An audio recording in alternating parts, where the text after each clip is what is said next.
සුබ දවසක් ප්‍රාර්ථනා කරනවා මාත් එක්ක එකතු වෙලා ඉන්න හැමෝටම. ඉතින් අද මම කතා කරන්න යන්නේ පික්මියකින් වෙන අසාධාරණකමක් ගැන. ඉතින් මේක ගොඩක් කට්ටිය දැනගෙන ඉන්නත් පුළුවන්.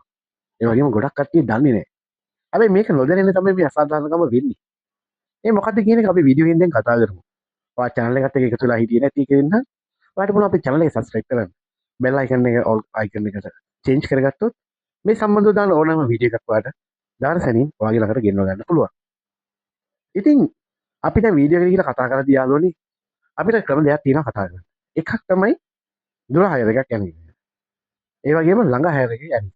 ඉතින් මෙතනදී වෙන අසාධාරණකම් මොනවද? කවුරුත් දන්නේ නැහැ.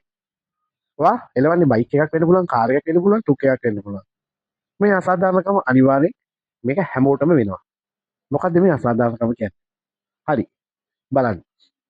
ඔයා යන්නේ දුර හයර එකක් කියලා හිතන්න. ඔයා නොදන්න පළාතකට යන්නේ. ඔයා කිලෝමීටර් 10ක් යනවා. කාඩ් හයර එකක් නම් අනිවාර්යෙන් කිලෝමීටර් 10ටම හයර එක හම්බ වෙනවා. මොකද පික්නිකට කමිෂන් එක එන්න ඕනේ. හැබැයි ඔයා යන්නේ කාඩ් හයර එකක් නම් ඔයාට සත පහක්වත් හම්බෙන්නේ නැහැ. එතකොට ඔයාට පික්නිකකින් තමයි ඒ ගාන දාන්නේ. හැබැයි ඔයා දාදි ඔයා හොඳටම බලන්න. ඔයා කිලෝමීටර් 10ක් හයර එක ගියාට Google Map එකේ පෙන්නන විදියට ඔයාට හයර එක දුවපු ගාන පෙන්නන්නේ කිලෝමීටර් 8.5යි 8.6යි 8.7ක් වගේ. ඊටු කිලෝමීටර් එකමාර දෙකම පික්නිකකින් වංචා සාගතව හොර කරනවා. ඔයාට කමිෂන් ගෙවනවා කියලා කරන්නේ ඒගොල්ලෝ කිලෝමීටර් ගාන වලින් ගාන ගැහිල්ලෙන් තමයි ඔයාට ගෙවන්නේ. ඔයාට අමුතුවෙන් හම්බෙලා නැහැ ඒ කියන්නේ. හැබැයි ඔයා දුර හයර එකක් යනවනම් මතක තියාගන්න. ඒ පළාත ගැන දැනගෙන ඉන්න. ඔයා අපේ එනකොට ඔයාට හයර එකක් හම්බ වෙනවද නැද්ද කියන එක ඔයා දැනගෙන ඉන්න ඕනේ. කිලෝමීටර් 10ක් ගිහලා කිලෝමීටර් 45ක් බලු බල්ලෙක් නැති පාරක ඔයා ආපහු තනියෙන් ඉන්න උනොත් ඔයාට කොච්චර පාඩුද? ඔයාට ඒතකොට යන වීදමයි එන වීදමයි ගැලුවොත් ඒගොල්ලෝ මාටිය ගහන කිලෝමීටර් ගණනත් එක බැලුවොත් ඇත්තටම හයරකින් ලාභයක් තියෙනවද? නැහැ. පික්මී එක මේක හරියටම දන්න කෙනා තමයි පික්මී එකෙන් හොඳටම ලාභය ලබන්නේ. හැබැයි මේක දන්නේ නැති කෙනා දුවලා දුවලා කියන දවස් අවසානයේ තෙල් විතරයි ගහගත්තේ හයර එකක් දුවන්න හම්බුන්නේ නැහැ කියනවා. අතර ලාභයක් ගන්න හම්බුන්නේ නැහැ කියනවා. දුවම හැම එකෙම තෙල් ගහලා ගෙදර ආවා කියනවා. හරි. එහෙම කියනා ඉන්න පුළුවන්. ඒ මේක අවබෝධයෙන් දුවන්නේ නැති නිසා. ඉතින් ඔයා මේක ළඟා හැර දුවනවා නම් කොහොමද ඔයාට ලාභ වෙන්නේ? ඔයා ළඟා හැර දිවුවොත් ඔයාට රුපියල් 20 ගානේ ඇප් චාර්ජස් විතරයි වැඩිපුර කැපෙන්නේ. කමිෂන් වල වෙනසක් වෙන්නේ නැහැ. හැබැයි ඔයා කිලෝමීටරෙ දිගේ හයර ගියත් ඔයාට රුපියල් 200ක් 250ක් අතර වැටෙනවා. ඔයා කිලෝමීටර් 3-4ක් ගියත් රුපියල් 300ක් වැටෙන්නේ නැති අවස්ථා තියෙනවා. ඉතින් මෙතනින් අරගෙන කිලෝමීටරකින් බස් වල 250ක් ගන්න එක ලාභ නැත්ද ඔයාට? ඒ වගේ හයර් පහක් ගියොත් රුපියල් 10ක් අතට හම්බ වෙනවා. රුපියල් 20ක් වගේ ඇප් චාර්ජස් වලට ගෙවිලා ඇති. හැබැයි ඔයාලා දවසේ හම්බෙන ටාගට් එක ඉන්සෙන්ටිව් එකට ඒක කවර් වෙලා යනවා. හැබැයි ඔයාලට ලැබෙන ප්‍රතිලාභ ඔයා ගැන හිතන්නේ නැහැ. ඔයාගේ ටයර් 3ද 4ද 2ද ගෙවෙන ගාන ඔයාට අඩු වෙනවා. ඔයාගේ වාහනේ ෂේ වෙන එක අඩු වෙනවා. ගෙවෙන එක අඩු වෙනවා. ඒ ඔයිල් පිච්චෙන එක අඩු වෙනවා. සර්විස් කරන්න තියෙන කාලේ ළඟ ළඟ එන්නත් ටික දුරස් වෙනවා. ඉතින් මේව ගත්තොත් ඔයාට ලොකු ලාභයක් තියෙනවා දන්නේ නැතුව.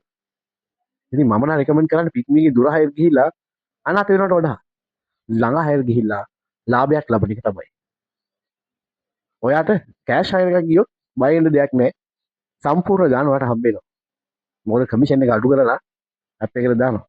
කාඩ් හයර් එකක් ගියොත් අනිවාර්යයෙන්ම ඔයාට මං ඉස්සෙල්ලා කිව්වා වගේ කිලෝමීටර් ගාන අඩුවෙන් හැදිලා කමිෂන් එකක් දාලා නිකනුත් එන්න වෙනවා.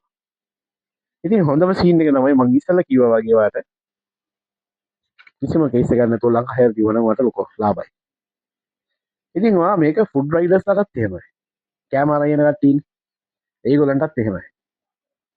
ඒගොල්ලන්ට කිලෝමීටර් 8 10 ගියන්න ඇඩිෂනල් අපි රුපියල් 100ක් ගෙවනවා කියන. ඒගොල්ලෝ ගෙවන්නේ කස්ටම් කෙයා කතා කරලා කියනවලු තමයි රයිඩර්ස්.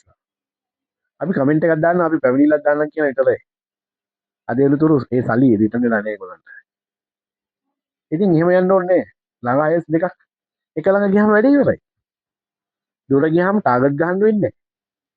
දුර ගියාම ආයි නිකන් ඉන්න ඕනේ. දැන් එහෙම නිකන් ගිහලා ගන්න පුළුවන් තැනද තියෙන්නේ. පෙට්‍රල් වියදම කීයද? ලීටරයක් 400 ගානක්. ඉතින් නිකන් ඉන්න පුළුවන් තත්ත්වයක් නැහැ දැන් හයර හේ ගිහිල්ලා. ඒක නිසා හොඳට මතක තියාගන්න. Tamanne හම්බෙන්න සල්ලි තියෙනවා. සල්ලි ඕනේ.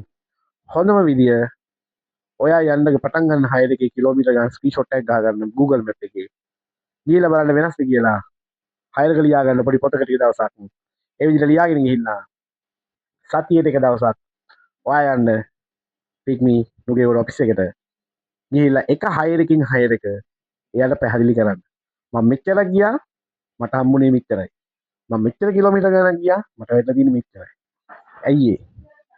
හැම රයිඩර් කෙනෙක්ම ඩ්‍රයිවර් කෙනෙක් මෙහෙම ගියොත් ඒගොල්ලන්ට ඒක කරදරයක් වෙනවා. ඒ වැඩි කරන එක ඉස්සරහට නවත්තයි.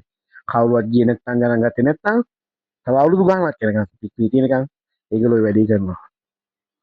ඉතින් මේක මං හිතන්නේ මම දකින්න පැත්ත. මේකේ සාධාරණ පැත්තක් ඔයා හිතනවා ඇති.